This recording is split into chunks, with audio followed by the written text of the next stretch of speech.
Assalamualaikum warahmatullahi wabarakatuh. Kita akan mempelajari peristiwa Sumpah Pemuda. Pada awal abad ke-20 banyak bermunculan organisasi pemuda. Kemunculan organisasi pemuda itu tidak lepas dari kebijakan politik etis atau politik balas budi penjajah Belanda yang memperbolehkan rakyat Indonesia untuk mengenyam pendidikan di sekolah-sekolah yang didirikan oleh Belanda. Akan tetapi hanya diperuntukkan bagi anak-anak golongan bangsawan atau yang orang tuanya bekerja untuk kepentingan Belanda. Anak-anak dari masyarakat biasa tidak bisa merasakan bangku sekolah.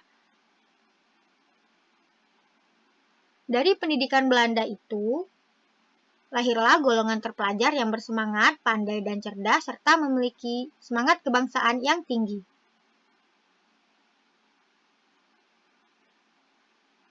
Para pemuda terpelajar tadi melihat kenyataan bahwa nasib bangsanya hidup menderita karena penjajahan. Mereka bertekad untuk mengubah kondisi bangsanya agar hidup lebih baik dan sejahtera.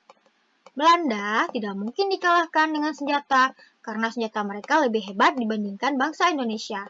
Oleh karena itu,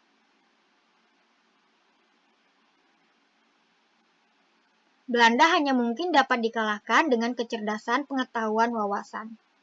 Organisasi pertama kali yang muncul ialah Budi Utomo, yang didirikan pada 20 Mei 1908 oleh Dr. Wahidin Sudirohusodo dan Dr. Sutomo. Setiap tanggal 20 Mei diperingati sebagai Hari Kebangkitan Nasional. Setelahnya muncul organisasi seperti Trikoro Darmo, Jong Sumatera Bon, Jong Java atau Pemuda Jawa,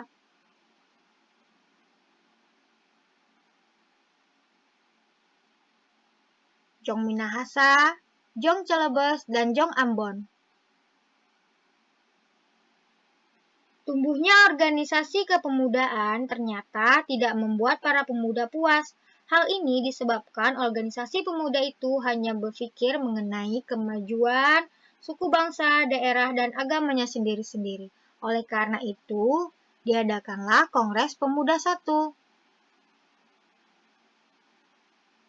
Berlangsung di Jakarta pada tanggal 30 April sampai 2 Mei 1929 diketuai oleh Muhammad Tabrani, bertujuan untuk menyatukan perkumpulan pemuda yang ada, memajukan paham persatuan Indonesia, dan juga mempererat hubungan antar organisasi pemuda.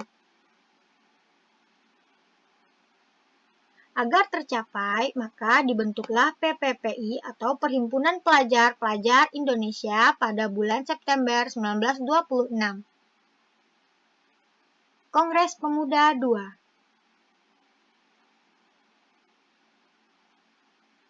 Penyelenggaraan Kongres Pemuda II digagas oleh PPPI, berlangsung di Jakarta 27 sampai 28 Oktober 1928. Ketuanya adalah Joyo Puspito, wakilnya Joko Marsaid, sekretarisnya adalah Muhammad Yamin, bendaharanya Amir Syarifuddin, dan pesertanya adalah hasil keputusan Kongres Pemuda II. Ikrar Sumpah Pemuda.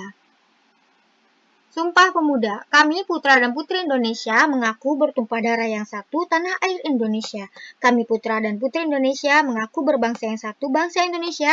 Kami putra dan putri Indonesia menjunjung bahasa persatuan, bahasa Indonesia. 2. Bendera merah putih ditetapkan sebagai bendera pusaka. 3. Penetapan lagu kebangsaan Indonesia karya Wage Rudolf Supratman yang berjudul Indonesia Raya. 4. Semua organisasi pergerakan dilebur menjadi Indonesia Muda.